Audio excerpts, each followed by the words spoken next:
250,000 British citizens left this country last year. That's people who were born here, people who grew up here. They're now packing their bags and saying, I'm off.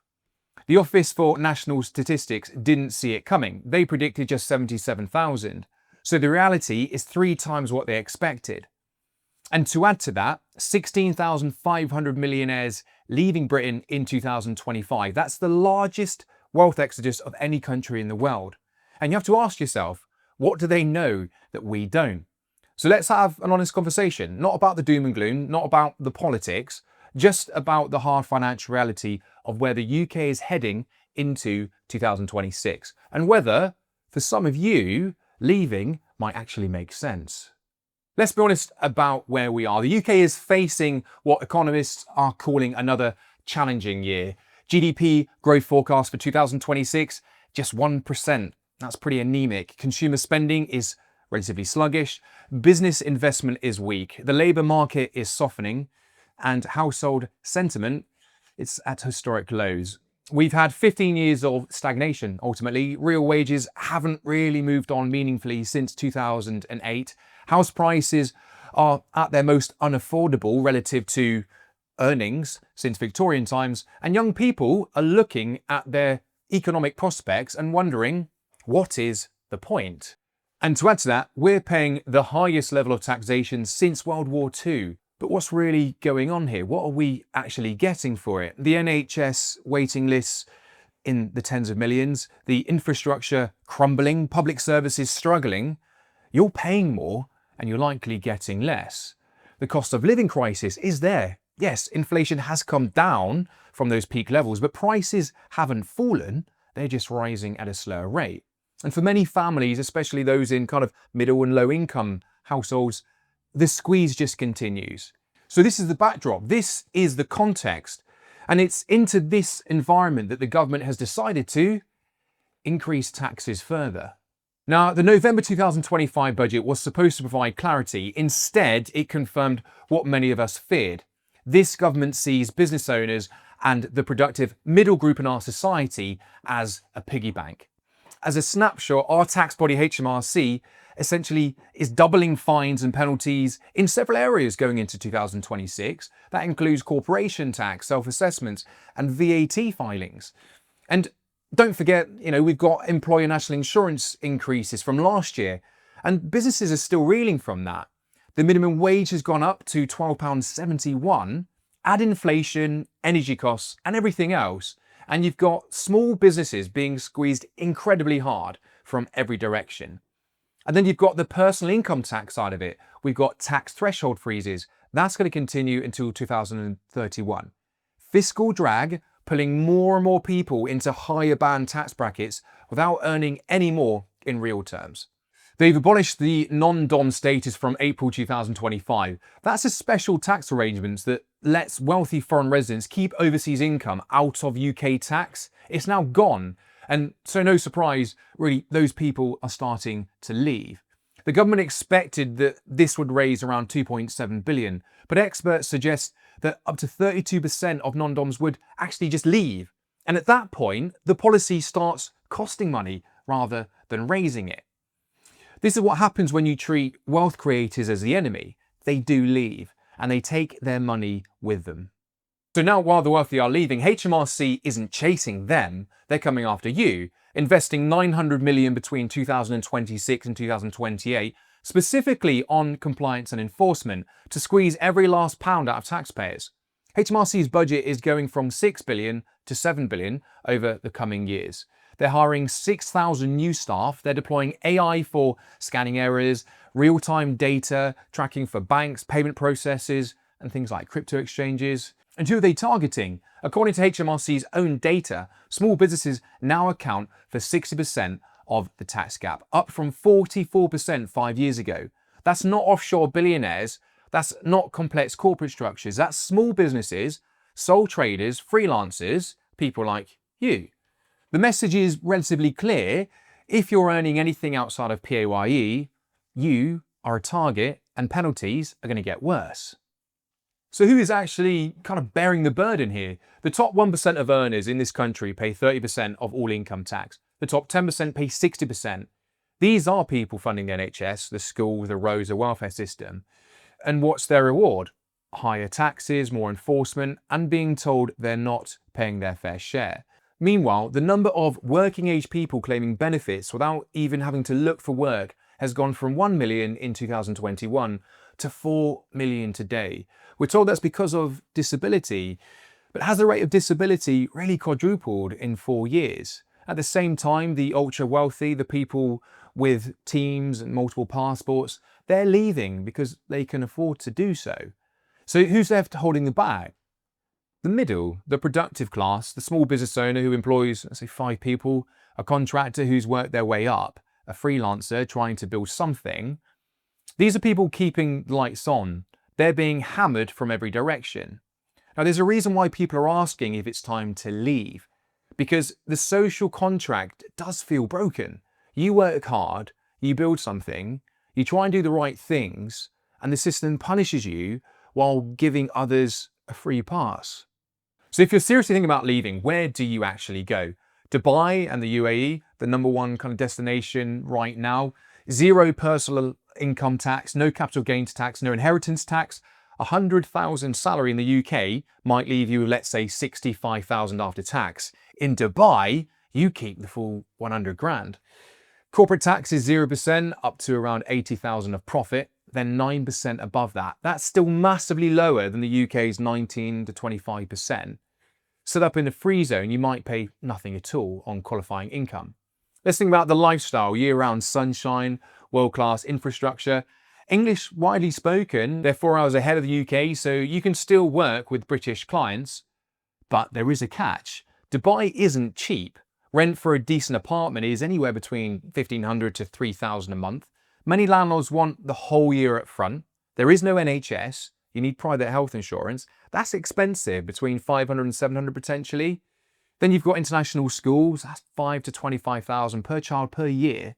Air conditioning bills, absolutely eye-watering in the summer. And critically, you need a visa, either for employment, setting up a company, and that's going to cost around 3 to 5,000, or you can invest 430,000 plus in a property for that golden visa. Now, Portugal is still a popular destination despite the non-habitual resident scheme closing to new applicants. There's lower costs for living than the UK. It's a beautiful climate, of course.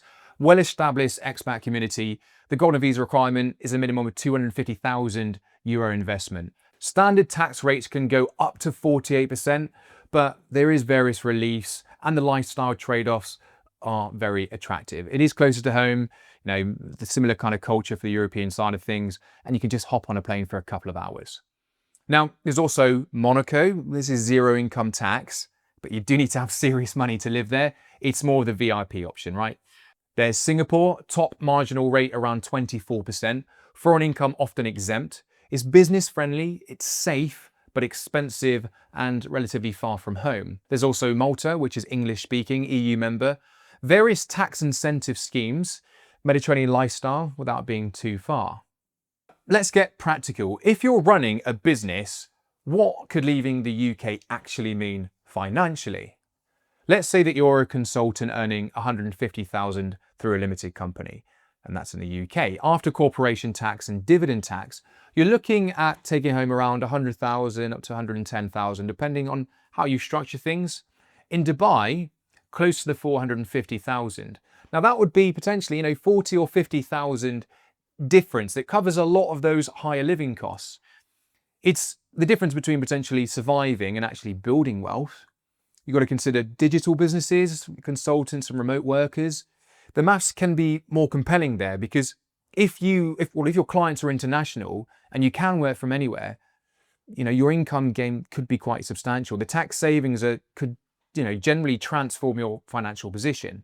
But, and it is important, you would have to do this all properly because HMRC doesn't forget you exist just because you move. You need to pass statutory residence tests. That means that generally cutting ties, spending fewer than 16 days in the UK if you were a resident previously, not keeping a home here, not running your UK company from a laptop whilst sitting in Dubai. And if you come back within 5 years, there's a temporary non-residence trap. And ultimately, HMRC can retrospectively tax income and capital gains that you made while you were abroad. Nice tan?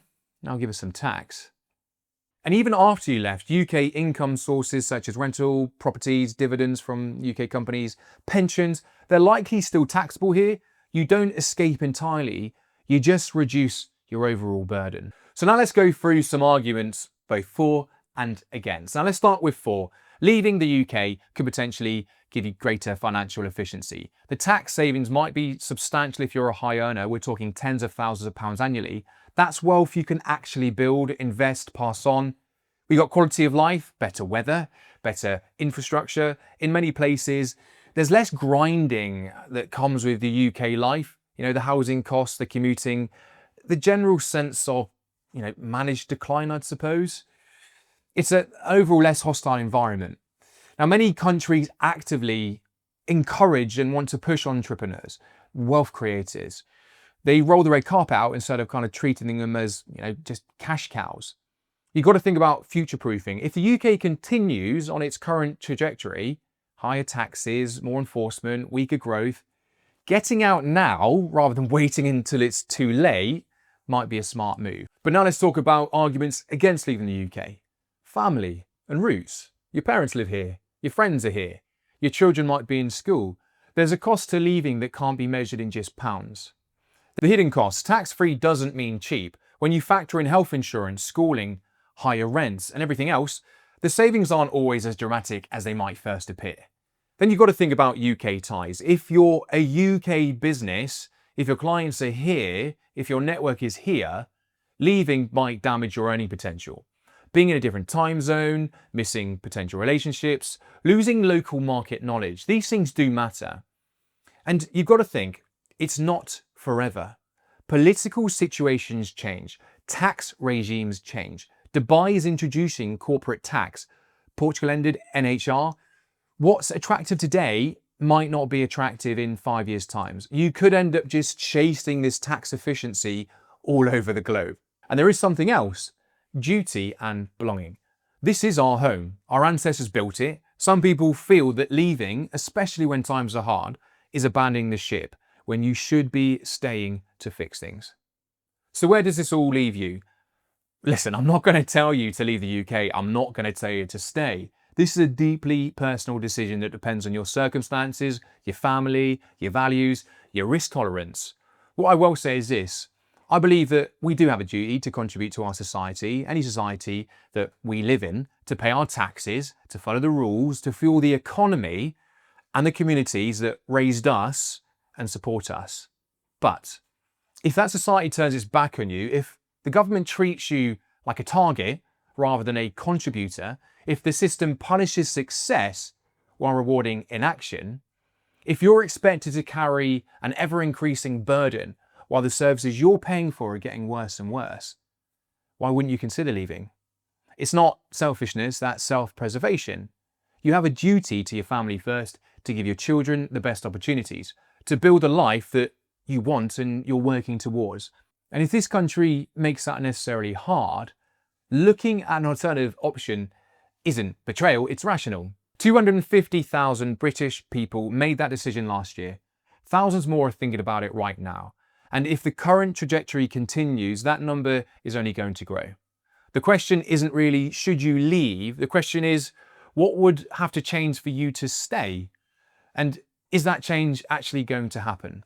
If you're in a position where leaving is a genuine option, if you have the skills, the business model, the financial situation to make that work, then at the very least, you could be thinking about it, because it's always good to have a plan B, right? If you're staying, if you're committed to making it work here, then make sure you're doing everything you can to protect yourself. Get compliant, structure your affairs efficiently. Do not be an easy target.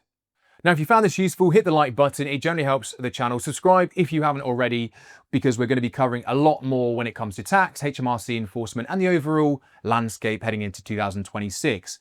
If you're a UK business, self-employed, and you need any help with your accounts, filing, or tax situation, then feel free to book a consult with us using the link below. Remember, drop a comment. I want to know, are you thinking about leaving? Have you already made the move? What's holding you back? Remember, it's good to talk about it.